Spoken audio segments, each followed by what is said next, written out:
Это актуальное интервью в студии. Петр Васильев. Здравствуйте. Синергия Арктики – один из масштабных инфраструктурных проектов, реализуемых сегодня не только в Якутии, но и по всей стране.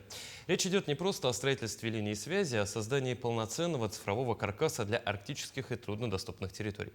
Почему реализация проекта так важна для нашей республики, об этом мы сегодня поговорим. Наш гость студии Петр Николаев, министр инноваций, цифрового развития и инфокоммуникационных технологий Республики Саха-Якутия. Петр Васильевич, здравствуйте. Здравствуйте. Давайте для начала вот о чем. Не зря я упомянул о том, что проект называют историческим, невероятно важным для всей России, для нашей республики в том числе. В чем важность? Почему настолько масштабы велики? Сам проект, масштабность его заключается в том, что, во-первых, мы строим в арктической зоне. Таких проектов даже и не в России, даже по всему миру нету. Это можно уже честно сказать, открыто. Вот, протяженность трассы прокладка оптоволокна в совокупности по всему проекту составляет более 7 тысяч километров. 61 населенный пункт, большинство которых находится за полярным кругом. Ну и, конечно же, достаточно короткие сроки реализации. Это, вот, считая 26, 27, 28. То есть к концу 28 года мы должны весь проект выполнить, все населенные пункты подключить и сдать проект в эксплуатацию. 2 года осталось. 2 года. Я понимаю, насколько сложно строить современную сеть связи в условиях Арктики, тем более в такие сжатые сроки. Я думаю, многие из телезрителей знают, что достаточно непростая ситуация у нас и по расстояниям, то есть большая республика, логистические вызовы у нас, да, инженерные вызовы. То есть прокладка оптоволокна в Арктике — это серьезный вызов. И температурный режим, да, то есть понятно, что экстремально низкие температуры, протяженность. Поэтому мы специализированный кабель заказываем, бронированный исполнение, чтобы в случае, так скажем, эксплуатации в экстремальных арктических условиях он мог выдержать определенные нагрузки. Конечно же, доставка материалов тоже логистическая сложная задача. Мы понимаем, что и по рекам будем доставлять, да, и определенным автотранспортом, автозимниками, вот часть оборудования. Вот, поэтому, конечно же, такой непростой проект и в инженерном, логистическом смысле. Но уже хочу сказать, что часть оборудования уже здесь, в Якутске. У нас на Нижнем Бестяхе арендован склад большой. Поступило уже 24 бухты. Это почти 100 километров оптоволокна. В целом по контракту, которому вот сейчас мы ждем завершения, то есть у нас будет его закрытие, 400 километров. Будут еще отдельные лоты идти по поставке других объемов оптоволокна. То есть у нас идет все по графику, по части поставки, заключения и так далее. То есть мы здесь рисков не видим. Поставка идет, вот первая, к примеру, поставка, она идет с Калужской области. То есть уже кабель здесь, часть его завершается, поставка в начале июня. Поэтому мы и движемся в графике. Петр Васильевич, хорошо, поставки, графики — это все вот одно. Главное — это по итогу, что изменится в жизни тех, кто живет в Арктике, насколько сильно доступ в интернет, к связи, к телевидению улучшится. Она улучшится многократно и в ценовом смысле, да, это будет несколько десятки раз снижение цены, то есть ценовая политика будет соблюдена такая, что и цены будут одинаковые, что в центральной Якутии, и что в арктической зоне.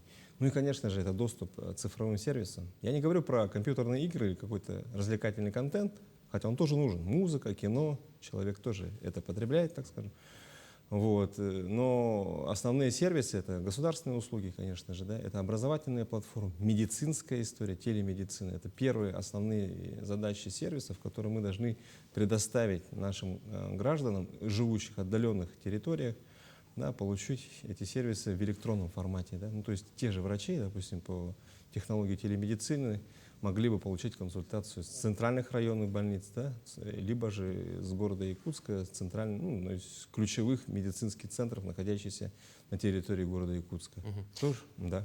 А если вот говорить о том, насколько это повлияет на стоимость для конечного пользователя? Я знаю ситуации, когда люди переезжают на север, там, по различным программам, либо просто по зову души, что называется, и платят там за интернет суммы гораздо в разы больше, чем мы платим здесь в Якутске, чуть ли не умноженные на 10 раз. Да. Насколько сильно упадет этот ценовой сегмент, именно, что называется, для бытового использования?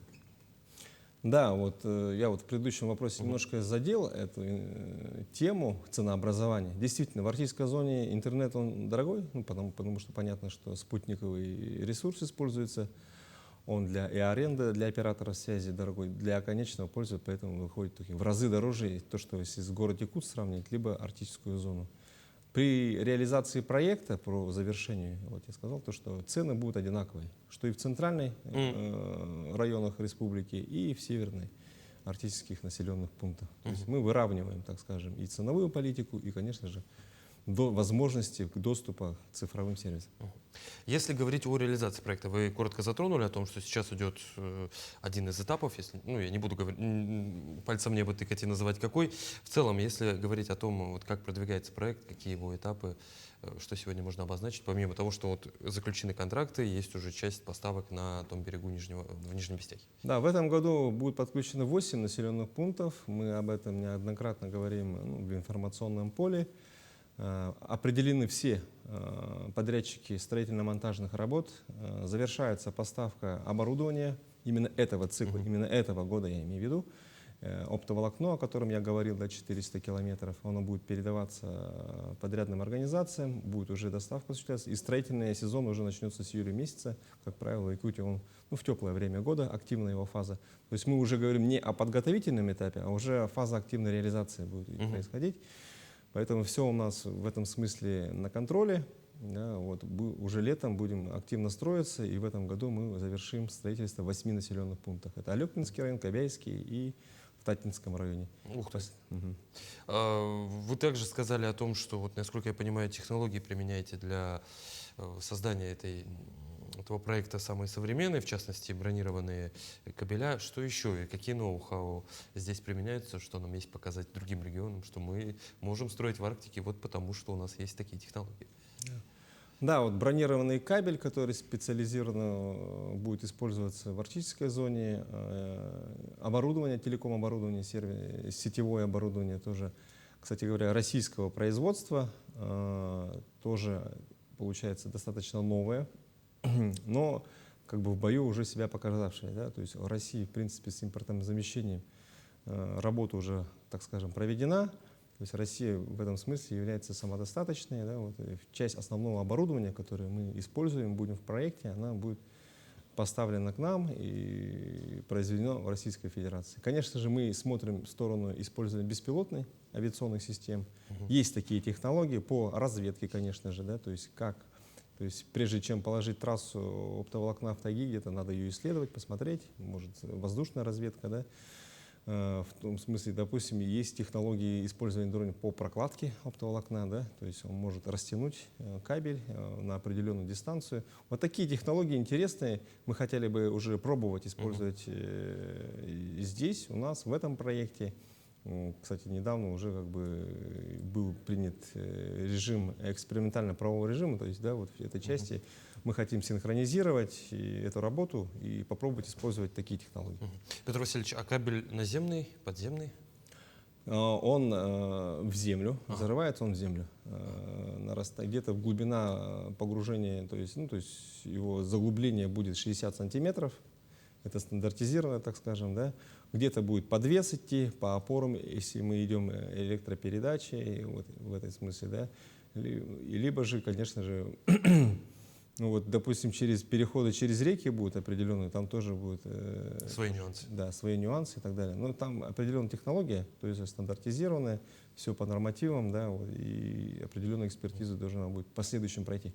Это я к чему спрашиваю, потому что как будет производиться резерв на случай обрывов, меня интересует, потому что мы все помним ту самую ситуацию, когда сбили один столб в Нижнем Бестяхе, и вся Центральная Республика у нас была без интернета, связи и прочего-прочего.